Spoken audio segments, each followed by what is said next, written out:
Selamat sore teman-teman, apa kabar semuanya? Saya berdoa bahwa semua teman-teman saya di channel YouTube ini dan seluruh yang mendengar sharing dari saya beroleh kasih karunia, sejahtera, sehat walafiat, lahir dan batin. Amin. Topik dalam minggu ini yang ingin kita ajak sharing kepada teman-teman adalah seputar sedang yang lagi hot ya, itu obrolan mengenai adanya salah seorang dari tokoh gubernur dari suatu daerah di Sulawesi yang menyatakan protes karena melihat atau menyaksikan tayangan channel Ibu Risma marah-marah kepada salah satu dari pegawai yang ada di provinsinya. Ini menarik. Yang bikin menarik adalah sang gubernur sampai meminta supaya presiden mengevaluasi Risma supaya jangan marah-marah gitulah maksudnya ya. Yang lebih asik adalah perlu kita kaji. Pertama, kita harus tahu dulu mengapa Ibu Risma marah-marah begitu. Dan kita harus lihat dengan kacamata hati yang positif dulu. Tidak ada keuntungan bagi Ibu Risma untuk marah-marah. Dan tidak ada kesenangannya untuk marah-marah begitu. Kita tahu bahwa di dalam kehidupan kita membutuhkan namanya pengendalian diri. Kita perlu mengendalikan diri supaya kita bisa terbebas dari apa yang disebut dengan prasangka negatif. Kita perlu mengendalikan diri agar kita juga tidak dikuasai oleh perasaan emosi. Namun kenyataannya seringkali ini seperti teoritis. Kenapa dibilang teoritis? Hampir semua orang pernah mengalami apa yang disebut emosi, marah. Tidak hanya orang yang tidak berpendidikan saja yang bisa mengalami marah. Orang yang berpendidikan sampai profesor sekalipun bisa ditemukan punya waktu ada kalanya dia marah. Orang yang punya pengetahuan banyak mengenai motivasi, mengenai ilmu sosial, ilmu psikologi, ada kalanya juga dia tidak bisa dibendung apabila sudah emosi, ya marah juga. Di dalam yang berumah tangga suami istri, ada kalanya kadang-kadang tidak nyambung. Ada kalanya tidak pas, yang di hatinya bisa marah kepada pasangannya. Orang tua juga kepada anak berusaha untuk sabar-sabar. Ada kalanya juga kadang-kadang bisa jadi emosi, bisa jadi marah-marah.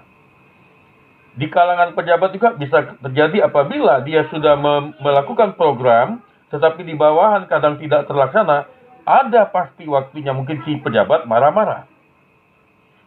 Indikasinya marah-marah itu sebenarnya adalah kalau kita bilang, selama dia bukan marahnya dengan kebencian, selama dia bukan marah dengan amarah yang meluap-luap, bukan dengan dasar untuk mengamuk, tapi untuk memperbaiki keadaan, itu manusiawi. Tidak mungkin Ibu Risma marah-marah apabila tidak ada alasannya. Itu kita lihat dulu. Ini sebelum menjadi menteri atau wali kota juga semua sudah tahu apabila ada tidak beres di kantor wali kota akan marah. Dan itu jujur, kalau kita bilang kita jujur ya pada saat kita marah, kita itu adalah pilihan yang tidak menyenangkan bagi kita, tidak menguntungkan. Jadi kalau ada mengatakan supaya jangan marah-marah Bu Risma gimana?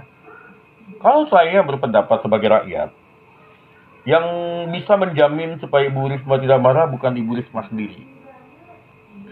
Tetapi apa yang menjadi apa yang digariskan, baik Ibu Risma, baik yang dari Kanwil, data itu harus bisa klop.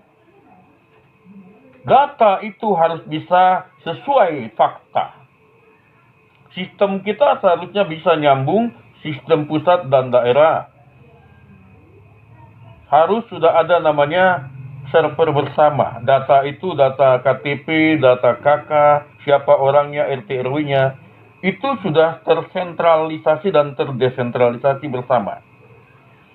Jadi misalnya apabila ada di dalam data sosial, orangnya dan ini tidak sama, itu memang harus dikritisi dengan tegas.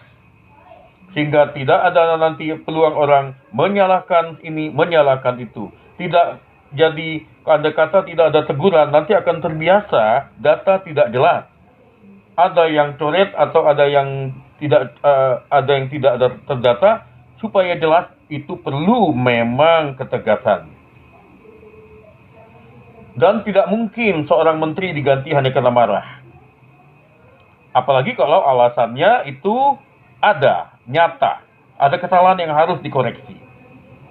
Tapi boleh meminta supaya bagaimana meminimalisir kemungkinan kena marah Bu Risma. Caranya ialah mulai hari ini setiap gubernur dimanapun berada harus siap. Sewaktu-waktu kalau Ibu Risma datang ke gubernuran atau ke kantor provinsi manapun, semua data harus sama.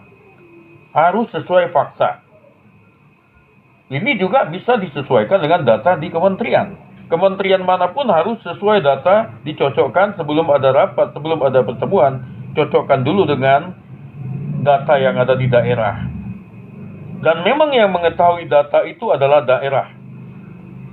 Jadi apabila ada kesalahan data atau ketidakcocokan data, ya memang yang perlu ditanya adalah di daerah. Kenapa bisa berbeda?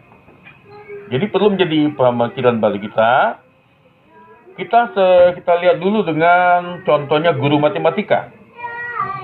Kalau kita ngomong guru matematika, maka identik orang bilang guru yang paling sering marah itu guru matematika.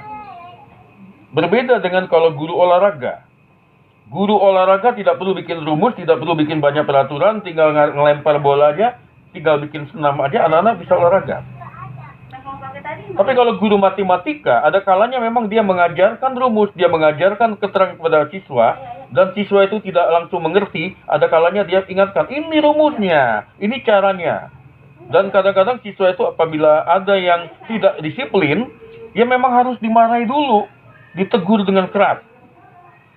Dan tidak ada pernah saya dengar guru matematika diganti karena marah-marah. Dan kebanyakan kalau kita jujur, kebanyakan kita pintar itu karena guru matematika kita tegas. Jarang ada orang pintar matematika kalau guru matematikanya loyo. Kalau guru matematikanya tidak tegas, tidak menanya kali-kali bagi-bagi yang sejak anak kepada anak SD, kelas 3 ke atas. Kalau dibiarkan anak itu tidak tahu hitungan, itu bukan guru matematika namanya. Nah, jadi supaya kita melihat masalah ini dengan baik, marilah kita lihat pejabat kalau marah-marah itu dia adalah menjalankan fungsinya untuk melihat apabila ada yang tidak beres, ya dibereskan. Itu maksudnya. Bukan ibaratnya bukan karena dia itu jiwanya tidak baik. Bisa, saya yakin Ibu Risma bisa mau bikin tidak marah, bisa gampang. Oh, nggak apa-apa kalau salah data, bisa. Lalu orang nanti akan tuduh macam-macam. Orang akan tuduh korupsi. Gawat, ya. Tapi memang kita lihat bahwa boleh orang bilang, bagaimana Bu kalau boleh ada teguran jangan langsung di depan umum. Bisa kok. Bisa dibikin kesepakatan. Bertemu dulu para gubernur, bertemu dengan para anggota DPR, bertemu dengan staf kepresidenan, ya bikin protokol aja. Tinggal bikin protokol rapat secara simpatik, artinya apabila ada hal-hal yang sifatnya salah, boleh sifatnya ditegur, ya secara inilah ya, di ruang tertutup. Teguran yang baik adalah memang kalau bisa 4 mata duluan, dikasih tahu.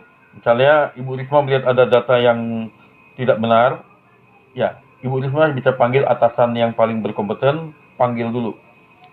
Diajak ke ruang tertentu, ibaratnya dalam sidang pengadilan, kita ada istilah sidang diistirahatkan dulu. Interupsi dulu, ada sidang. Nah, boleh. Sebenarnya boleh. Jadi sampai ada kelop, di mana letaknya? Ya dimarahinya di situ. Kalau boleh memang itu usulan kita. Kalau ada ngalami lagi rapat-rapat dengan Menteri Ibu Risma atau dengan bisa saja rapat Ahok dengan siapapun, ada kesalahan, langsung kita bikin diskors dulu rapatnya. Di ruang tertutup itulah mungkin panggil atasannya, di mananya yang salah, di situ. Jadi tidak perlu lagi memang hal-hal yang menegangkan seperti ini menjadi konsumsi orang banyak, konsumsi publik. Itu hak menteri kalau marah. Apabila ada data, itu hak menteri. Tidak bisa kita larang orang marah. Gak mungkin Ibu Risma marah-marah kalau datanya beres semua. Tidak mungkin dia marah tanpa alasan.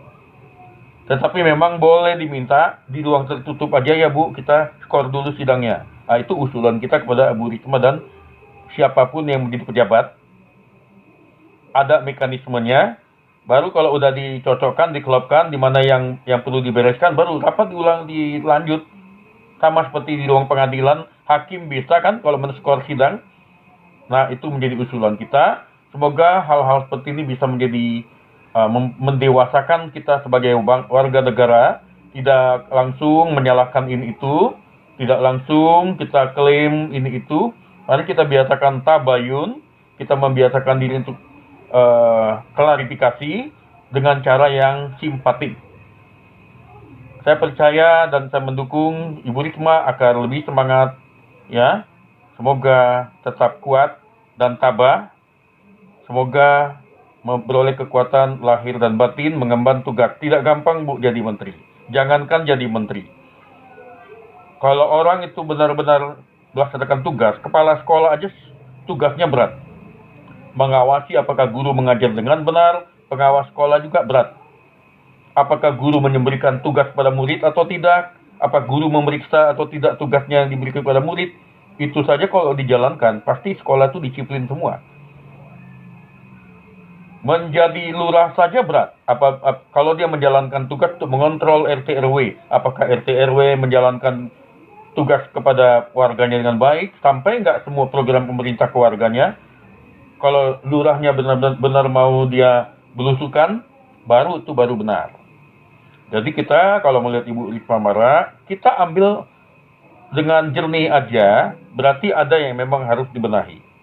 Dan bila memang ingin memastikan Ibu Risma tidak marah-marah lagi, atau tidak ada pejabat yang marah, tidak mau melihat Bapak Basuki Cahayapurnama marah atau siapapun, tidak mau lihat Pak Prabowo marah atau siapapun. Ya, kita kalau ada tugas dengan pejabat, ya benahilah tugas kita, data yang benar, klop, jangan sampai bikin pusing, bikin laporan yang benar. Ini menjadi termasuk juga usulan pada para gubernur untuk bisa memantau para kepala dinas, untuk bisa membuat laporan yang baik, data yang baik, sampai turun ke bawah-bawah, turun kepada kelurahan, camat, RT, RW, harus bisa baik. Ini menjadi perhatian bagi seluruh gubernur juga. Tidak ingin melihat warga kita atau warganya ditegur, disemprot, atau dimarahi menteri. Ya dibenahi dan dibina semua pegawainya untuk buat laporan yang baik dengan bijaksana tanpa ada kesalahan data lagi. Sekian masukan dari kita sebagai rakyat. Semoga didengarkan. Semangat!